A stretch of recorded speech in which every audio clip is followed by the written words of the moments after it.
Bawat umaga, bago tayo magsimulang magtrabaho, magpasalamat muna tayo sa Diyos Ama. At sa mga OFW na tulad ko, gabayan po ninyo kami at ganun din ang aming mga pamilyang naiwan sa Pilipinas.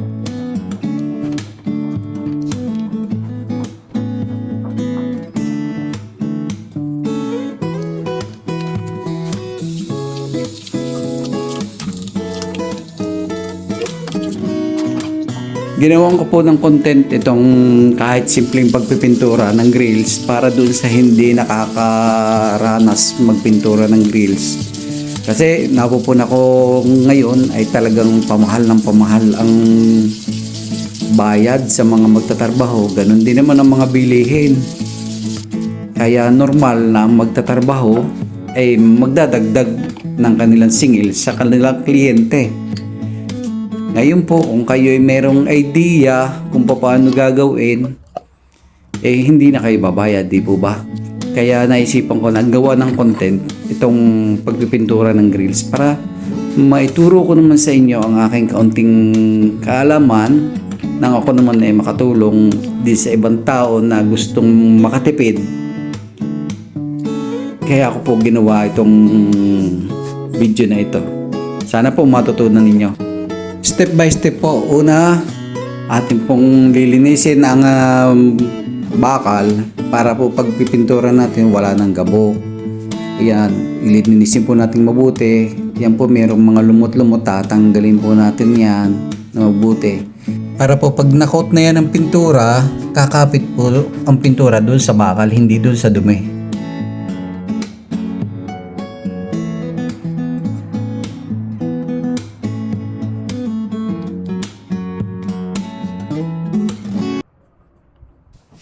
Yan, tinan po ninyo, oh. Malinis ang inyong pininturahan.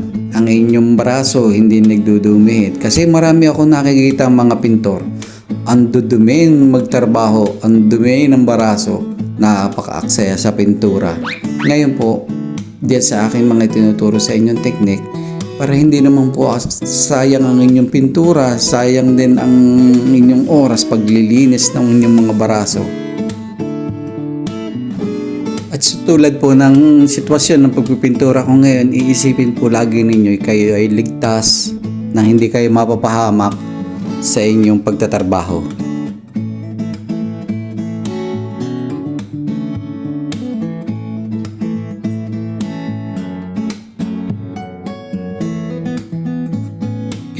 Kaya paalaala po dun sa mga anak ng OFW na naiwan sa Pilipinas.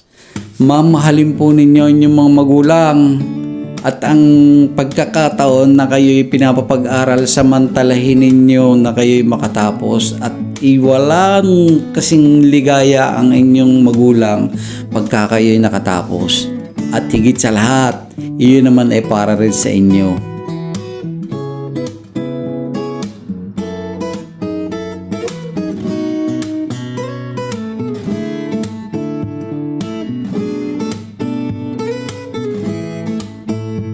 At tunay po sadyang ang pagtatrabaho sa ibang lugar ay lahat ay gagawin dahil sayang ang oras na lilipas kung walang mangyayari. Hanggat may pagkakataon ng trabaho, talaga kami po dito sa abroad ay aming gagawin. Dahil ang trabaho, yan po ay lumilipas. Pagka nakalampas ang trabaho na hindi mo nagawa, ay sayang naman.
Ay, salamat. Umalwan din ang pwesto.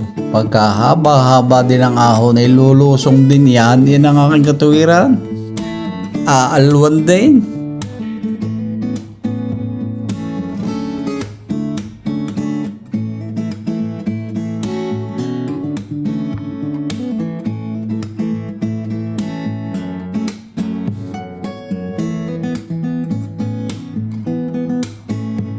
Tayo pa baga ang hindi mag-aramunhan sa trabaho ay kung ang akin ngang amoy daming-daming pira ay napapinturahan sa akin na rin bakal na aray ay di menos nga rin mo sa kanya sa babayadan. Yan, ganyan lamang po ang teknik na yan. Pagulong-gulong lang ninyo yan, roller na yan ay di kat simple-simple naman. Yan, hindi na kayo uupa ng magkano baga ko pa sa atin ang pintor ay 600 na yata eh. Masisib ninyo 600 araw-araw kung kayo ang gagawa. Pambili na rin niya ng ulam at bigas.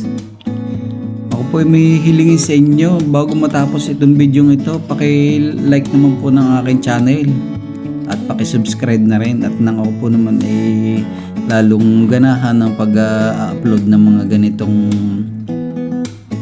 video nang kayo naman po ay may educate ko rin kung paano ang technique at talaga po napakamahal na ngayon ng pag-upa eh. Kagaya ko po pag ako ay nagpapagawa sa Pilipinas ay umuupa naman, inuupahan ko naman ay talagang yung iba ay kun eh ayaw pong magtrabaho ng ayos.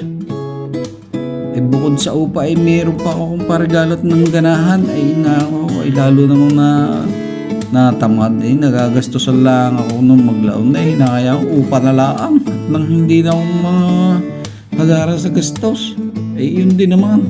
Kaya ang palaala ko po sa magtatrabaho na tulad ko, mahalin po ninyo ang inyong trabaho. Wala po tayong pupunang kundi ang ating abilidad sa pagtatrabaho. At ang inyo pong trabaho ang magdadala sa inyo para kayo magkatiwalaan ng tao. Kasi isa ay kayo nanloko ay ang mga susunod, sino pa po magtitiwala sa inyo ay di po bagat wala na. Di yung inyong pinagdaanan, yung pang magsasabi, nako ay huwag kayong magpagawa, di yan sa taong iyan. At ako ay niloko niyan, eh di kayo ay wala rin makukuha ang trabaho, di po baga. Kaya kung ano po meron kayong ngayon na alam sa pagtatrabaho, abilidad, ay gamitin po ninyo ng maayos nang kayo ay magkatiwalaan ng inyong kapwa.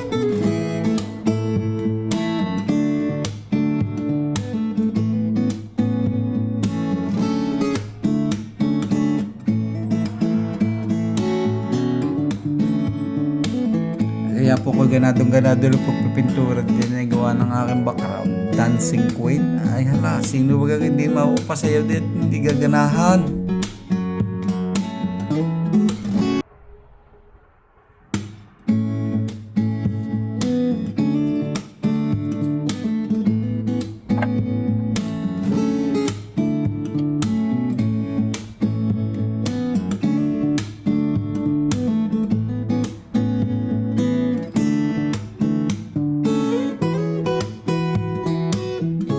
Sana naman ako makapasko din ng aking amo. Talaga namang kintab ang kanyang mga bakal eh.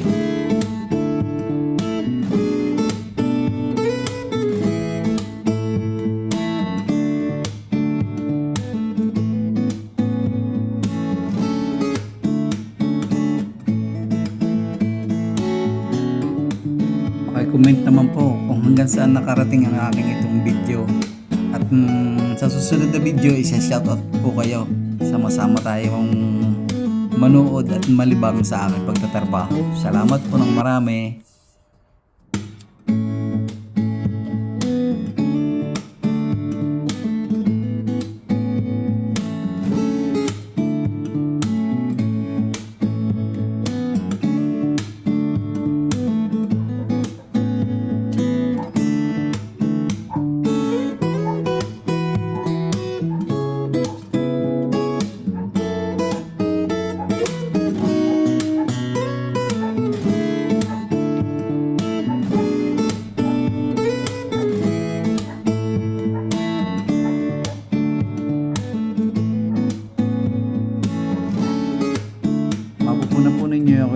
Bakit? Ay talagang malamig dito. Kung hindi ko man po nababanggit kung saan akong lugar, ay ako po'y nandito sa Italia. Kaya po kahit ganyan kalamig, tuloy pintura at mabuti uminit. Ilang araw na hindi na init eh. Hindi sinamantala ko po na ngayon habang mainit ay ako'y magpintura sa labas kahit may trabaho. Sa loob ng bahay ay maraming hindi nauubusan ng trabaho kahit naulan. Ay ngayon po sinamantala ko ang pagkakataon na ako'y mapagtrabaho sa labas. At sayang naman ang init ng rin naman na yung mga pinturahan ng gumanda-ganda. May talagang kulay ko sa kapos na eh. Hindi mo kahit limang taon na hindi na pipinturahan eh. Okay na naman ninyo pag nadala ng pintura. Ay talaga namang ang laki ng pagkakaiba. Ang ganda.